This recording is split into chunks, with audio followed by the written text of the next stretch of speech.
with us this week. Terry, first time you on the program with Geoff and I. We're both very excited about it, but I don't want to give too much of a prelude here. Show is sponsored by Yahoo because we're running a little short on time here. It took a second to fire up. OBS, no friend of the program. So we're going to just jump right into it.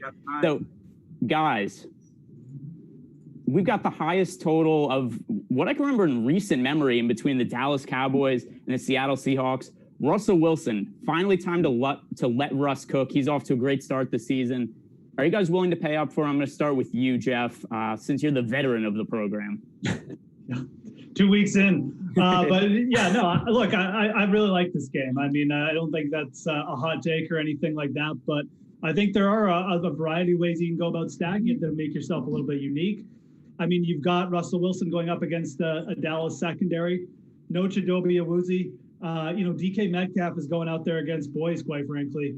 That's a little bit scary in itself, but they also have not been good against guarding the slot. So that's just from like a game perspective, just, watching these two teams, how they've operated. And neither of them are good against the pass. I mean, that's just one side. I'm talking about the Dallas secondary being banged up. I mean, Seattle can't cover anyone in the slot either. So there's going to be lots of points coming on. I'm really excited to see this one. I'm excited to stack it. And, even if it's going to be like the second shockiest stack on the slate or something, it's still not going to get crazy amounts of ownership. It's not going to be like 20-25% or anything on the quarterbacks. So I think you just go there and you can definitely differentiate in other spots. Absolutely love it. Love the Metcalf stack. Like I said, you can go both wide receivers. And I really think a way to differentiate is throw Chris Carson in with your Russell Wilson stacks. Yeah, I mean, one thing that's pretty interesting here is as high as the total is for this game, Wilson is even close to being projected as the highest owned quarterback this week. He's second, but number one is actually Kyler Murray. So, Terry, I'll throw it to you. If we're comparing Russell Wilson to Kyler Murray, who do you prefer this week? And does the ownership of Kyler Murray scare you away at all? Because project for almost 25%, that's easily the highest owned quarterback we've seen so far this year. Yeah, and I think that's really where the key is going to come down is on that heavy ownership. We've got a great projection on both QBs. It's going to be tough to say that you're going wrong on either one, but I just really like Russ just to pick up that differential. He's playing great. Geoff just hit on all the buttons there. We've got a huge total in that game. They're throwing the ball a lot, so we see Arizona throwing the ball a decent amount as well. Kyler's throwing the ball 39 times a game. We've got Russ is throwing it right around there. So volume-wise, it's probably Russ is throwing it 31 and a half times a game. So a little bit less, completing a lot more.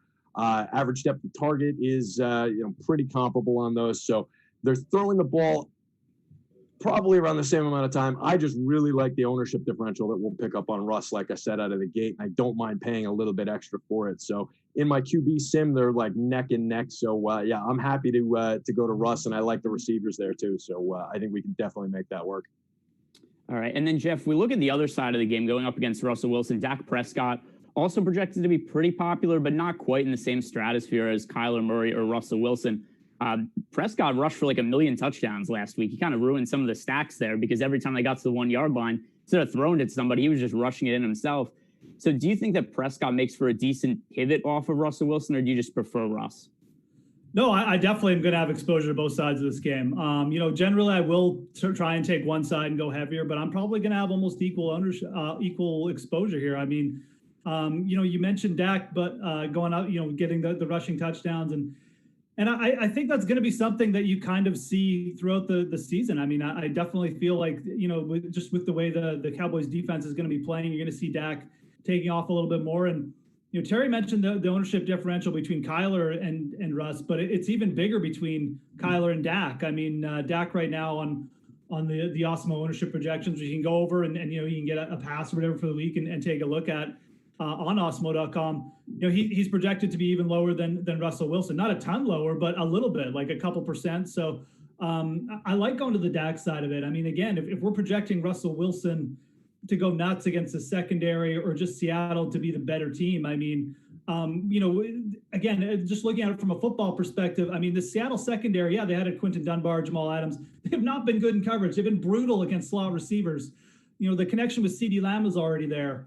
I think Amari Cooper is in a very winnable matchup. Like, Dunbar has not played good. This is not a secondary who's shutting down people at all. So even if the Cowboys do get blown out a little bit, there's going to be a lot of yards there. I could easily see Dak going for 400 again. So I'm absolutely in on Dak. The only thing I'd say is maybe a little bit more bust potential. Like maybe the floor isn't quite as good because I do feel like there's a chance Seattle blows them out a little bit. Maybe their secondary does get on track in this game, but I think that's just me speaking from a football perspective. I think the projections say this is a really, really great spot for Dak. So, Terry, if we move down some of the ownership projections, we see some of the lesser-owned quarterbacks. One guy that kind of stands out to me with upside, and I know he's somebody you had a lot of success with last week, Josh Allen, projected to be one of the lower-owned starting quarterbacks, and it's kind of where his price range is, right? I mean, he's right in that same tier as Kyler Murray, Russell Wilson, Dak Prescott, who are all projected to pick up a lot of ownership. Let's consider you the Josh Allen whisperer of the show here. So let's get your take here. How do you feel about Josh Allen as a contrarian play this week? Man, that's a title I'm happy to take on with the way this guy's playing. So yeah, I'm on him again this week. He's coming up nicely for me in my QB sim. And you mentioned it. It's really not a lot of people going back to him again. So I think this offense is going to be one I'm going to be going to a decent amount probably through the year, or at least until people catch up. Alex was talking about Diggs earlier in the week, just not being somebody that people like to roster among the highest level wide receivers. And I kind of agree with that. So I really like what you can do with the stack here. Throwing the ball 40.5 times a game, 727 yards so far for Allen. We know what he can do with his legs. Throwing intended air yards per passing attempt is 8.2. So they're throwing a decent amount, decent downfield. So really, really like what the offense is doing up there. And I think you can get to most of the receivers. I think you can get to John Brown as well. I had him in my little stack that you mentioned that did well for me last week. So I don't think it's only a one-man show as far as the receivers go there. So definitely like the Buffalo stack. Yeah, and a pretty favorable matchup, I think. Well, not necessarily favorable matchup in terms of the actual matchup against the Rams, but I think in terms of game script, it could be favorable because if the Bills are going to be behind in that game, I think we're going to see the ball in Josh Allen's hands a whole lot. That can lead to more rushing yards, more passes downfield. So I do think he makes for a good contrarian option. Now, Geoff, somebody I saw you mention in the chat before we started the show. Maybe your pivot off of Mitchell Trubisky this week. You like Daniel Jones this week. Sell me on DJ. So, yeah, Daniel Jones is, I mean, look, this is, again, going against every single projection that we have going on the site. I mean, this isn't a projection thing or anything. A part of it is I like it for big tournaments. Like you're talking milli maker stacks, things like that. You don't have to have much Daniel Jones in your life to get over the field, but you're going to get him at such minuscule ownership that if this does end up working out, you've just got a 1% play here.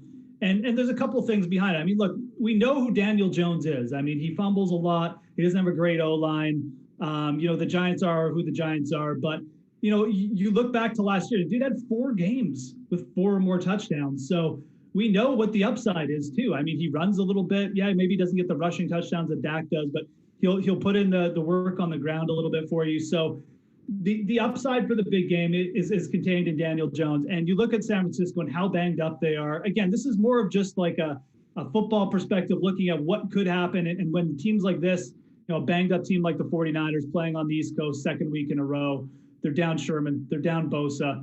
I mean, I feel like the Giants skill players, this is a matchup they could overcome with a banged up offense. I'm talking Evan Ingram, Darius Slayton. You can go with the 2 or 3-man stack, whatever, but you're getting such low ownership here on an upside offense, quite frankly, that we know can produce big games with Slayton and Ingram can put in like a 100-yard game too. That I think it makes sense to just getting a little bit of exposure, and it's pretty easy to come back on the other play. Jerick McKinnon's 4,900.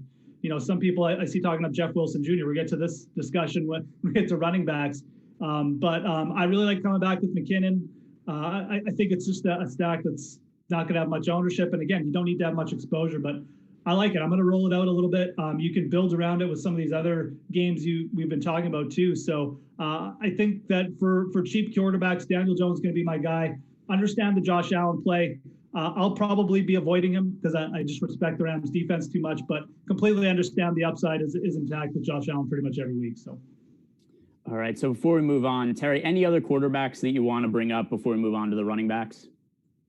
I think Matt Stafford is probably one who should be talked about. It seems like he's getting a little bit ignored on the other side of that game.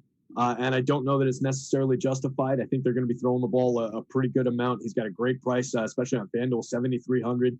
He's coming up excellent for me in my Sims. He's right there as far as Alex's projection. He projects right next to Josh Allen, Russ Wilson, all those guys. So he's very much in play for me. And if that stack's going under-owned, I want to get over the field and possibly over the field pretty dramatically on it. I just think they're going to be slinging the ball all over the place to stay in that game. So that's one that I'm kind of excited to see where the ownership is on that one, and I hope it holds.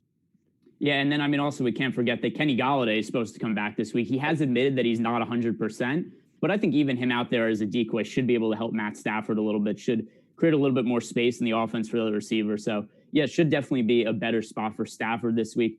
So, guys, the show this week, sponsored by Yahoo. The most trusted name in daily fantasy sports, Yahoo DFS, now includes CSV upload and CSV edit features for those looking to play multiple lineups. Make better choices. Choose Yahoo Daily Fantasy Sports.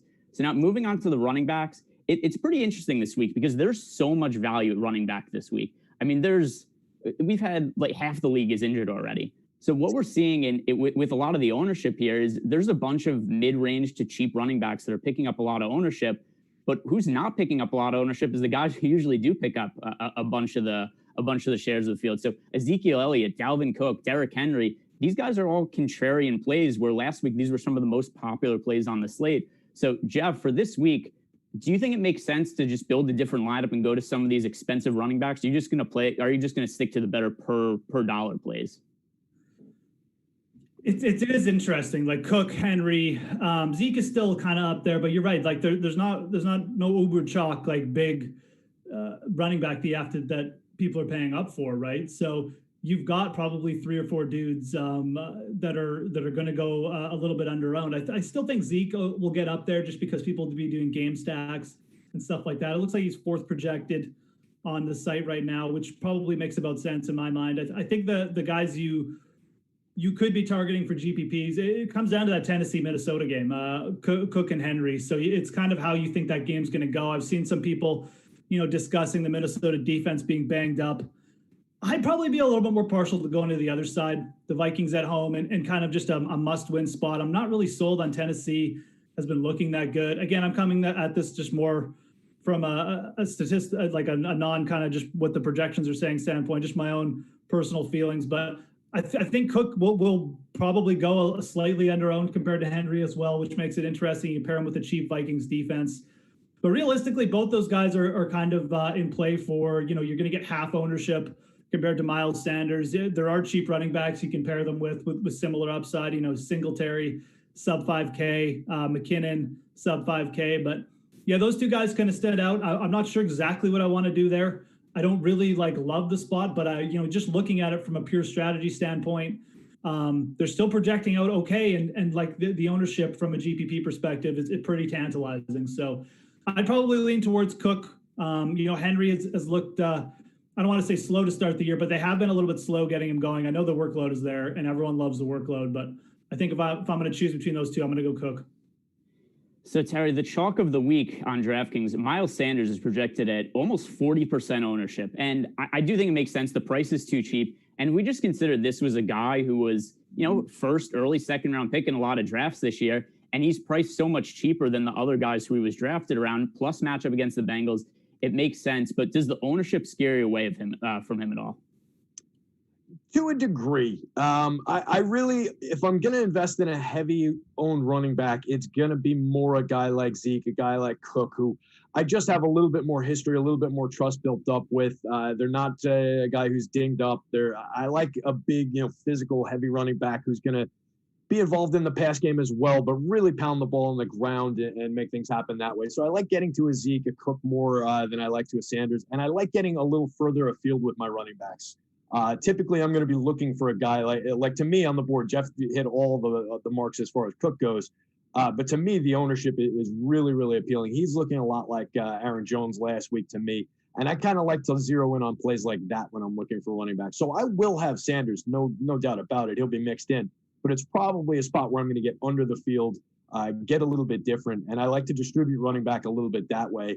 And then, play up some of the different receiving spots. So I'll probably be under, but I do like the spot for him overall. So I think he could have a good game. The price is pretty decent. So I think I'll definitely be there, but under the field. I will say this too, Greg, before I'll give you a chance to speak. The back I'm really interested in for big GPPs this week is Austin Ekeler. you talk about Sanders pivoting off someone. I mean, Ekeler to me is like the very, very sort of natural pivot. He's projecting under 5% ownership basically on the site. I wrote him up this week in our From the Slot article, which kind of previews some of the grades from the Awesemo projections. And, the projections say like Austin Ekeler is almost as good a play as Sanders, yet we're getting 5, 6, 7 times ownership on Sanders. So I don't think Miles Sanders is going to outscore Austin Ekeler in the spot 5 times. Like 9 times out of 10 kind of thing. So, going up against the worst rush defense in the league, Herbert, you saw him work a lot better. He got more targets in the pass game. I really like going Austin Ekeler in GPPs this week. Yeah, and then a spot you mentioned before, Geoff, that I want to go back to you on is you brought up those 49ers, the running back situation. Who would have figured 3 weeks into the season, Jerick McKinnon would be the last man standing? Of all the injury news in that backfield, Jerick McKinnon is the one guy who's healthy. I do agree with you. I think that you alluded to this before, that he is the overall best play in the backfield. I do have a little bit of concerns about Jeff Wilson Jr. So how much work do you actually expect Jerick McKinnon to get this weekend? Look, he might only get 50% of the snaps. Like, I agree. I mean, I think there's legitimate workload concerns, but I mean, I don't really. I mean, we've seen guys, and it's very much like an Ekeler or Kelly situation in the Chargers backfield. I don't care if Jeff Wilson takes 50% of the snaps because Jerick McKinnon is going to get the pass game work. He's the way more explosive player.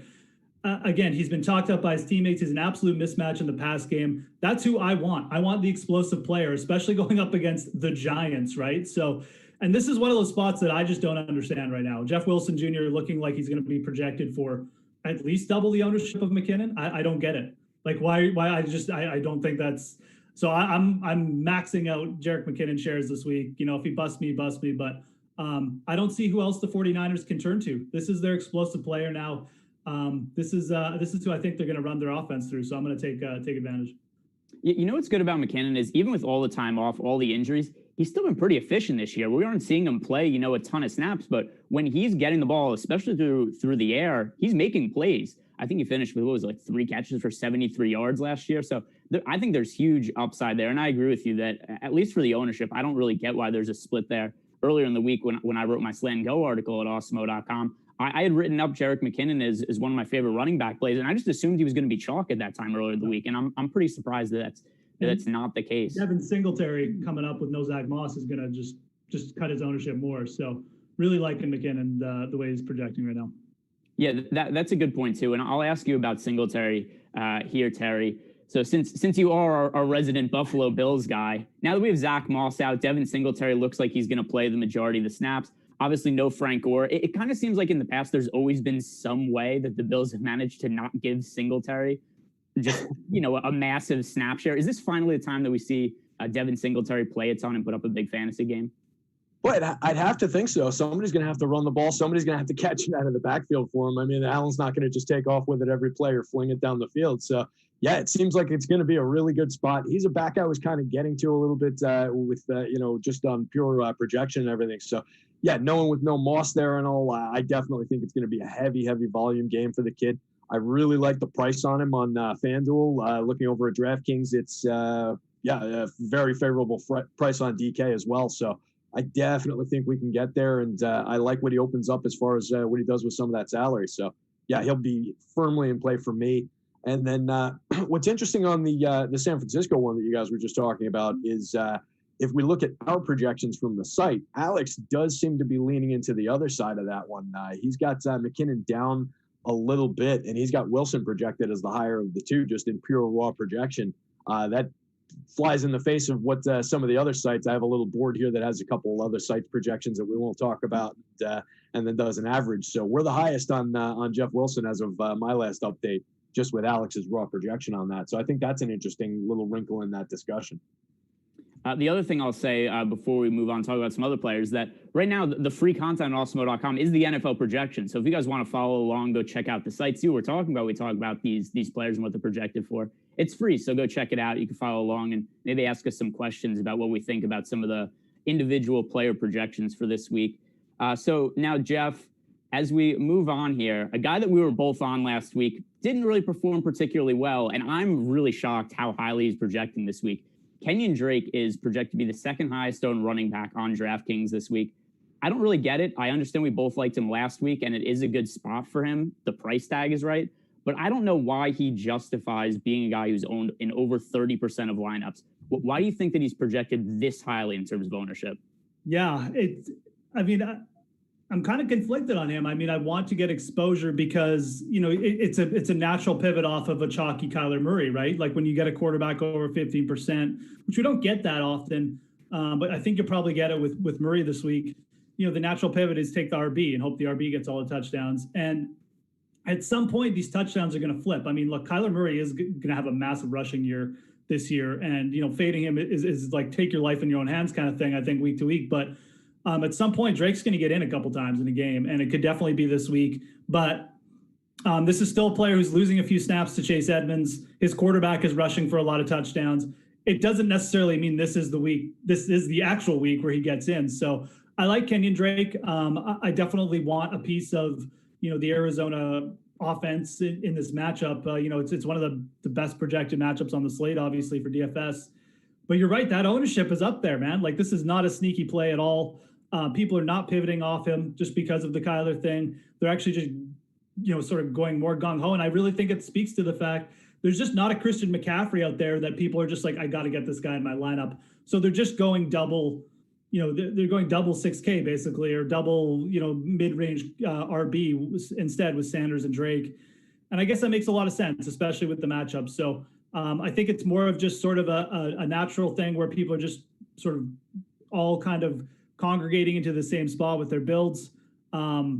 I don't know what to say though, because I really do. I like, the spot is good. He is getting touches, at least, like he's getting over 20 touches. We saw his touches go up, but there's a big bust factor. And if someone came up to me and said, like, this is a really good fade spot, I can't sit here and say I disagree with it because Edmonds is involved. Kyler's running near the goal line. There's a ton of bust potential here. So kind of conflicted on Drake this week, but it is what it is. I mean, if you want exposure to this game, Kenyan Drake is a big piece that you should probably be getting exposure to. So, what's one thing that's really weird to me is how many times we ever seen a quarterback is the highest projected on quarterback on a slate, and then his running back is the second projected highest on running back. It really doesn't make sense to me. Are people really going to be running out a ton of GPP lineups with Kyler Murray and Kenyan Drake? Because that seems it seems really crazy to me, especially considering how much we've seen Kyler Murray run the ball this year. It seems, and now, of course, it's going to be the first touchdown of the game. It's going to be a Kyler Murray screen pass to Kenyan Drake that he's going to run 80 yards for a touchdown. So, Terry, do you see any logic in rostering Drake with Murray together in a significant way, especially considering how much of the field is playing them? Yeah, so that's something I focus on a lot at the site is, how these groups come together in our optimizers and things like that. And I put out a column on Friday morning and then, again, updated on Sunday. Drake is a tricky one because, Edmonds is chewing up more of the target share out of that backfield, running more routes. So it's tricky to roster them together. You're going to be able to do it in some spots because, like Jess said, you do want to be able to pick up some of that touchdown upside. If it really, really goes off and this game shoots out like we kind of expect it to, there could be enough volume there for him to get in once or twice, put up a decent enough score, maybe break off a long run, and have a good game still out of Kyler Murray and one of the receivers. It's just trying to thread a pretty thin needle if you go that approach. There are backs that I like to pair with their quarterback better than him in that spot. So I don't necessarily know that that's one for me. He would be somebody that I would be sure to limit as I'm going through and, going through my filter, going through my sort, and limit the amount of times that I get to that specific combination. All right. So one final situation here that I definitely want to talk about before we move on. I'm surprised that Mike Davis isn't projecting for all that much ownership. Maybe that's because of all the other value we have there. Mike Davis was priced up a little bit ahead of time with the news that Christian McCaffrey was going to be out. I assume when we first got ownership projections that Mike Davis was going to be a guy who's going to be 20 to 30% owned. But instead, we're seeing Mike Davis projected for 5% ownership. So, Jeff, do you think Mike Davis is a legitimate contrarian play this week? He got a ton of work in the passing game last weekend. Yeah, could definitely end up like that. Look, there's a lot of spots like that where just because of the workload situations and the injuries, guys like Mike Davis could just easily pop up and they're not getting much talk. They're not getting talked about much because of matchups or whatever, but it's very much a James Robinson situation for Jacksonville on Thursday. the offense just might run through Mike Davis, even if we don't want it to. It just might end up doing that because the Panthers are that bad, right? I mean, and if the Chargers pass rush start getting going, could just see Mike Davis take a bunch of dump offs. And, realistically, you kind of look at the Giants might be in a bit of a similar situation with whoever they throw at a running back. But it's a little bit easier to project in Carolina because it's probably going to be mostly Mike Davis, right? So I definitely understand the upside there. I mean, again, if you're not sold on Singletary and the Bills, which I kind of get because, like you said, Greg, they just seem to find ways to limit his snaps one way or the other. So I get it. I mean, I think Mike Davis is definitely in play. I haven't really made a decision if I'm just going to limit myself completely or not use him. But I can't sit here and say that there isn't a shot where he produces some kind of James Robinson-like game, right? So I think he's in play for that. I don't have a ton of confidence in it because it's still the Panthers and the Chargers are a pretty superior team, but it could happen for sure. All right. So Terry, before we move on to the wideouts, obviously Saquon Barkley out for the season for the Giants. That's a messy situation. They just brought in Devontae Freeman, and then we've got, Gallman, who wasn't even active last week, Dion Lewis. Is there anybody that stands out to you in that situation? And if not, are there any other contrarian running backs you're looking at this weekend? As far as the Giants running game, I think maybe the San Francisco defense against it stands out more. I as a Giants fan, just, kind of anecdotally watching Wayne Gallman play, I don't think there's much there. We saw Lewis get a reasonable amount of volume after Saquon went out, but again, I don't think he's a feature backup bell cow kind of a guy. I don't think Devonta Freeman's going to be spun up in the system yet. So I kind of with Jeff on that game. I think they're going to be throwing the ball. I think it's more Daniel Jones game. Grab one of the receivers and hope for the best. Grab two of the receivers if you really got guts. I think I'm off the running game in that one for the most part. You mentioned Mike Davis. I was thinking that might be a little bit of a sneaky spot just based on the volume we saw for him last week coming in. Certainly, not McCaffrey. It's a very big role to fill. He's not going to fill it, but he could see a decent game there. And I think Joe Mixon might be in play. He's another guy who high-end running back, high-end performer, hasn't necessarily gotten a ton done for us now. Good price and not getting a ton of attention. So that's one I might zero in on a little bit and start peeling back, see what it gets me to in certain combinations as I'm crunching. All right, so moving on to the wideouts now. Like we said, this Cowboys, the Cowboys-Seahawks game is going to have a ton of points scored, a 57-point total the last I looked. So I think one thing we have to nail down here, Jeff, is who are the top wide receivers starting? I think there are a ton of them we can consider, but who are your favorite ones on each side of the game? So for me, again, I mean, it comes down to a little bit of two things. The Cowboys secondary being banged up, I think that really opens up the field for a DK Metcalf stretch pass game, whatever you want to call it. And the other factor is he's over 10%, projecting with under 10% ownership compared to Tyler Lockett. So he's projecting around 15%, whereas Lockett's about 10% higher than that. So, it's just a situation where I look at it, I'm like, I got to take advantage of this. So, on the other side, this is another situation which I don't really get. CeeDee Lamb projecting with close to half the ownership of Michael Gallup. CeeDee Lamb has been the number two there. Michael Gallup is basically playing an outside kind of stretch the field role. Is it a role that could pay off in this game? Yeah, it could. But, realistically, you look at where Seattle's really been giving it up. The slot has been absolutely horrible for them. I think in this game, too, against Jamal Adams bringing pressure, that's probably where Dak is going to be dumping off a lot of his passes. So I really like CeeDee Lamb in the spot. I do like Amari Cooper for a big game, too. I will say that. If I'm going to stack Dak with two guys, it'll be Cooper and it'll be Lamb. I think Cooper's in a winnable matchup. Like I said, Dunbar's not looked good. But for me, like Gallup, I don't get this ownership on Gallup. I don't get it at all. Maybe I'll be completely wrong. This is the game he explodes. I do not get that. I think that it's just weird. Yeah, I'm with you. I like Lamb over Gallup, and actually, when we talk about our favorite stack of the week, there's a chance I'll bring him up at the end of the show. So Terry, I'm gonna have to ask you about another Cardinals guy here because DeAndre Hopkins is projected to have a ridiculous amount of ownership this week. I think it kind of makes sense just because we don't really have a lot of those other high-end receivers on the slate, and then we also have Julio Jones is questionable to play. But DeAndre Hopkins at 30% ownership, I think in cash games you kind of have to play him just because of what his target share has been in the first couple weeks of the season. But in terms of GPPs, how much Hopkins are you willing to play? Not as much as we have him projected at as public ownership. We'll start it that way. Going well over 38, well over 30 on DK. He's around 38 on FanDuel, what I have here. So, yeah, typically when there's a receiver going off at that level of ownership, I'm going to come in. I'm not going to cut DeAndre Hopkins out of my life by any means, but I'm comfortable. If the public's going to be at 38, I'm more a FanDuel player. I'll be at 25, 28, somewhere in that range. And I'll spread that extra percentage to some of the other guys who I consider on that tier with him who are going way less owned. I like getting, especially with an event-based position like receiver, which it very much is. It's volume-based to, predict how much these guys are going to get, but it's event-based when they catch it. It's like hitting a home run in baseball, catching a long touchdown pass. So I'm going to spread out, try and get to some of those other high-end receivers.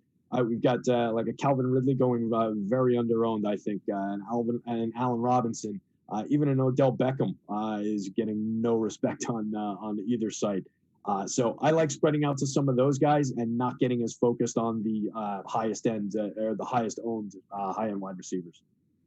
Yeah, so I think you made a good point there bringing up Calvin Ridley, but there is also another factor that we have to bring in here, and Jeff, I'll go to you on this, is Julio Jones is questionable to play, and I kind of wish we would have known how serious the hamstring injury was before last week, because it was kind of a thing where all of a sudden just during the game, he was clearly not totally 100%, and then after the game, he said, yeah, I didn't really practice much last week. My hamstring was bothering me, but he didn't think it was going to be a big deal. It still seems like there's a chance that Julio Jones is going to play this week. If he does, he's going to have almost no ownership, given that we all know about the injury situation he's dealing with and just how bad he was last week. So how do you feel about Julio Jones? Let's assume that he's active for starters.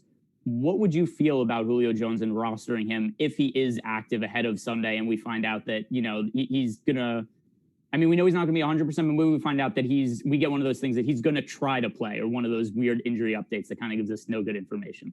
Yeah. So I actually think Julio out there would make me more confident in Calvin Ridley, to be honest. From the perspective of, I don't really want Calvin Ridley acting as the wide receiver one in this offense.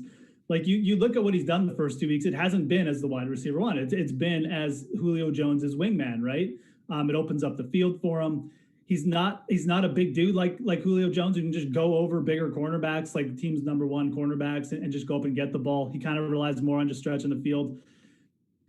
I would be more confident in Calvin Ridley coming through in this game with Julio Jones on the field. So Julio being out actually would put me down on Calvin Ridley, if that makes any sense. That's the way I'm looking at this game. If Julio's out, I'm not going to touch Calvin Ridley. If Julio's in, I'll actually consider Calvin Ridley in this spot, because I think that's going to shift a little bit more coverage away from Ridley again. So I'm not considering Julio Jones as a play. I get the perspective, like 1% ownership, whatever. I'm fine. Just, if banged up, one hamstring Julio Jones beats me today, like this week, I can live with that. Like, I'm not going to go, throwing a bunch of like other lineups on him. So I get it. It could work out, and maybe we get like a more favorable report on him Sunday than I'm making it out to be. But I don't feel the need there. So, Terry, I know you said earlier one of the contrarian quarterbacks that you really liked was Matt Stafford. I do like that call. I think that game is going to be really up-paced. There's going to be a lot of points scored. One thing that's pretty interesting looking at the ownership, Kenny Golladay does project to be one of the highest owned wide receivers on the slate right now. He's also admittedly not 100%. So I'm looking at Marvin Jones as a potential good contrarian play there. I don't think that he's necessarily going to be killed by Kenny Golladay being back. How do you feel about those wide receivers on the Lions? And do you think Marvin Jones makes for a better GPP play than Kenny Golladay? For sure. Yeah, I'll have some Kenny, of course. I think he'll be mandatory in stacks, especially if he's, when we hear the actual news going into the game in the morning, we'll probably hear that he's closer to 100% than he's led on and blah, blah, blah, all that fun stuff. So I think that ownership share is probably a little high for a guy coming back from injury. And I'm not comfortable going to that degree with him. I'm much more intrigued by the ownership on Marvin. I like the price on him. I think he's an excellent wideout. We've seen him succeed in this offense. So I'm very excited to get to him as a big part of my stacks and what I'm doing there. I think there's plenty of room to get to Hawkinson in stacks as well at the tight end. So I think between those two, there's not much ownership going there. So with the amount that I expect this team to be passing, starting builds with a Stafford, Hawkinson, Marvin, or even throwing Amendola in there, somebody like that, get a little bit different. Don't just go to Golladay. Don't just go to the guy who's coming back from injury, is telling us that he's not going to be full go in this game. I like what we can do with this offense a lot.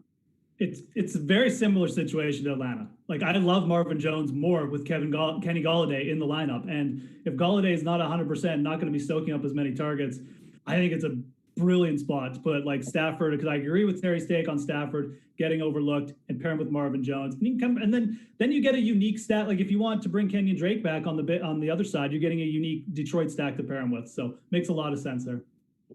So I'm going to address a question that somebody tagged us on in the Awesemo premium chat. He asked, can you touch on having Hopkins, Murray, and Drake in the same lineup in DK cash? Yeah, for cash, I definitely think you want to do it. Murray's going to be the highest owned quarterback. Hopkins is going to be the highest owned wide receiver. Drake is going to be the second highest owned running back. The price tags are all right on them. In GPPs, I think there's a little bit of negative correlation if you're playing all of those guys together, but just because of what the prices are, the ownership is. In cash, I definitely think that's the optimal play to start your lineup, and then you build around there. So I have no issue with that in cash. Now, guys, we have a good deal up on Awesemo.com now. We've got something new. It's called the Express Pass. So if you want to get all the great tools we have on Awesemo.com, for only $3.95, you can get all of them together in one Express Pass. So maybe you just want to try out the tools. You don't want to commit to a full season. You just want to see what it's all about. Get the Express Pass for 1 week. It's going to include the NFL Showdown single game contest stuff. You get all of the projections for the full slate, for the Showdown slate, ownership projections, top plays tool. And you purchase the pass. In addition, you get the player rankings, lineup tool, ownership rankings, top stacks express tool. It's our best offering for an Express Pass. Head over to Awesemo.com. Join today to purchase the Express Pass. It's only $3.95. So test it out. Maybe even thinking about getting a membership, but you don't want to necessarily commit to an entire year at once. Try it out for $3.95 and see how you like it. See what you feel about the tools. And I have a feeling you're going to like it, and then you're going to want to double down and get the pass for the rest of the season. So moving on to the tight ends, George Kittle once again out. And one of the most frustrating things I found about last week was I really liked Jordan Reed earlier in the week. I thought he looked like he was a tight end in a terrific situation. And then we got that Kyle Shanahan soundbite on Sunday morning where he said that, hey, Jordan Reed only played 10 snaps last week, and I don't really view him as a guy we're going to play too much more than that. We want to work him in. So I had Jordan Reed as my highest owned tight end last week, and then I went to 0 shares of Jordan Reed at tight end after reading that. So Terry, how do you feel about Jordan Reed this week, plus matchup against the Giants, and once again George Kittle out? Yeah, I think it'll probably be a spot where now we'll weave that way, and they'll not throw to him at all, and he'll have a complete bust of a game. Of course, that's just how these things tend to work. But yeah, I mean, the Giants have struggled against the position for as long as I can remember as a Giants fan. They just tend to give up big plays to that position, and he's a guy who can pull that off. It's still at this point in his career, so I like the price on it. It's not drawing a tremendous amount of ownership. It doesn't look like in my last update here, so. As an inexpensive guy and as a potentially sneaky guy to bring back against like a Daniel Jones stack, I think that could work well. It could be very interesting. I'm not leaning into the San Francisco passing game necessarily, so that might be a guy that I'm looking for to come back in that stack. So that makes a lot of sense there. So, Geoff, on the high end of tight end, we've got Darren Waller's projected to be pretty popular. Same as Zach Ertz. Those are the only two tight ends that are really garnering a ton of attention. Darren Waller seemed like he got targeted on every play when the Raiders played on primetime last week. So I could see how he ends up being popular here. How do you feel about the two most popular tight ends, Zach Ertz, Darren Waller, and do you have a preference between the two? So Waller is going to be a beast this year. I mean, the offense for the Raiders it's absolutely flowing through Darren Waller. So the thing this week is it's the Patriots. They've already come out and said like we're going to stop Darren Waller this week. So look, it's the same thing with Shanahan. Great, it's just speak in the media. I mean, who knows what's actually going to happen in the game? The Raiders aren't going to stop throwing to Waller, but you know if things do get shut down, I mean they do have other options, right? I mean they have a couple pass catching running backs. They do have some wide receivers who haven't got a ton of targets yet, Bryan Edwards, etc. I'm not high on the Raiders just as a team this week. I think it's a tough spot, short week. Now they're flying to the Patriots, who've actually looked pretty good in 2 games and are coming in off a loss and obviously want the home win. So I think looking at those two, probably taking the discount going to Ertz is fine. I really do feel like it's a week though to either get a little really contrarian at tight end, or just go with some of these cheap guys, because you've got Logan Thomas going up against Cleveland, who's been absolutely brutal. just allowing receptions left and right to the tight end position. I absolutely think Cleveland is going to be one of those teams where we look at the end of the year. Yeah, I should have just played the tight end against Cleveland every week. Thomas is getting 8 or 9 targets every week. So definitely do not mind that play. But for GPPs, you've got like Jordan Akins, Drew Sample, and you can even go down and get a little crazier. I like going to Evan Ingram, man. He's leading the Giants in targets. He's leading the Giants in red zone targets. I really feel like a big game is coming for him. Now he's going up against a banged up San Francisco defense. So I think for GPPs, going down to Ingram this week is a savvy play. I think for those top 2 guys, especially for cash games, probably lean Ertz. So Terry, last week, the popular cheap tight ends were Logan Thomas. He kind of stunk. Chris Herndon, he kind of stunk. The one who really stood out was Mo Alley Cox, but we've got Jack Doyle back, so that kind of takes him out of play. So, Terry, which cheap tight ends outside of Jordan Reed do you really think stand out this week, if any? Let's see. On the cheap side of things, cheap is tricky. So it is. Yeah. Ingram comes up at 59. That's a few pegs down from some of the guys looking at FanDuel pricing. Similar on DK. So I do like that call from Jeff for sure. I mentioned Hawkinson earlier, 54 on FanDuel, 53 on DK. Drawing some ownership on FanDuel, unless that's changed since my last update. A lot less ownership on DK, so I like him a little bit better over there. Guy who's not inexpensive, but I was eyeballing again because he did well for me in the last couple weeks is Tyler Higbee. I think he's in a good spot again. Just going down the list here, maybe something wacky with just going with Jeff's concept kind of just, spreading out a lot of tight end, because I do think it's that kind of week here. Maybe get something with like an Eric Ebron in that Pittsburgh offense, pick something off with him. He's only at 4,700, not drawing very much ownership at all. So projects okay for Alex. He's not blowing things up by any means, but certainly a guy we've seen succeed, guy with size that we like there. So couple of inexpensive tight ends, but yeah, nobody really lighting it up for me from the cheap side. It looks like a week where I'm just going to be spreading a lot and letting Fantasy Cruncher make some decisions for me there. Tyler Higbee's ownership this week, I feel like we could be looking back and be like, oh my God, like Tyler Higbee was like 1% owned this week. I mean, the Rams, going back to last year, they have switched to a 12 personnel offense. They're getting the tight end involved, and it just feels like people just don't want to believe that Tyler Higbee is good. I mean, I'm not sure if I'm going to use him either, so I'm going to be involved in this group. I'm just saying from a bigger picture perspective, when are people going to get on Tyler Higbee? I mean, it seems weird that we saw them just chuck the ball to him against Philly, who's actually like a pretty good team guarding against tight ends, and people still won't get on him. So interesting situation. I know the price is up; it's a big factor, but yeah, that's a bandwagon I've been on and going to be on again. So. Yeah, I like that Higbee one, and I like him coming back as the player, the return player against. Yeah, absolutely. If you're going Buffalo stack, I absolutely like that play. Yeah. Well, I will say this: Tyler Higbee is by far my most exposed tight end in best ball. So if he's going to catch 2 to 3 touchdown passes every week, I'm going to enjoy that very much. You and I have all the Tyler Higbee in best ball then. And yeah, Alex loved him in the best ball rankings coming into the season too. I actually ended up with him in most of my best balls. I only did a few, but I've got him in a few season longs too. So yeah, Team Awesemo is all over Tyler Higbee. Yeah, definitely a strong start for him. So moving on to my least favorite position in all of fantasy, we have the DSTs. I said before, I always like to mix and match with the defenses. I think it's such a difficult position to project. Back in the day, we used to have the kickers on FanDuel. That was a total nightmare. And now we've got the DSTs. And I always say, here's the one thing with defense. It's just, please don't have one team score 2 touchdowns and just ruin the entire slate, where you just have one team that's like the Patriots last week. They score a touchdown every week and just destroy every single slate. Terry, is there any defense you look at that really stands above the other ones that you think has a chance to break the slate this weekend? Yeah, I treat defense pretty much the way you were just describing. So I set heavy randomness on it, and I kind of fire away and just let my percentages dictate and let the pricing fall, set, who's going to fit into my different lineups.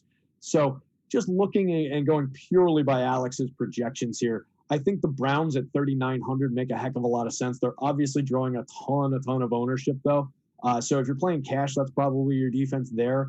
But for GPPs, I think we can definitely go to the more expensive teams like the Niners and the Steelers toward the top of the board there at no ownership.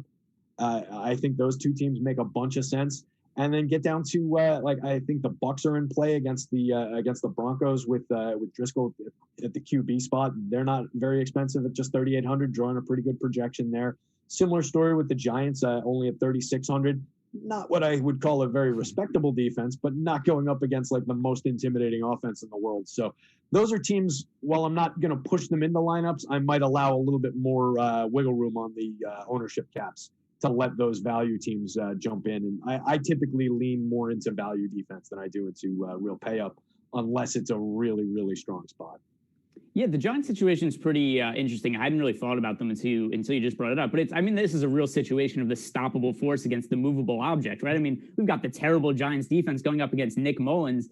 Something's got to give, right? One of the sides has to win out. So I think you kind of could make a case for the Giants defense. Talking about the 49ers, I know that they have Bosa out, but the Giants offensive line is so bad. Daniel Jones, who, even though I agree with both you guys that he is a decent GPP play, but still, we look at Daniel Jones. It seems like every week he can't get by without throwing a bad interception. He's going to fumble at some point. And given how bad the Giants offensive line is, I think the 49ers defense still makes a lot of sense on this slate because I always want to get some exposure picking on the Giants.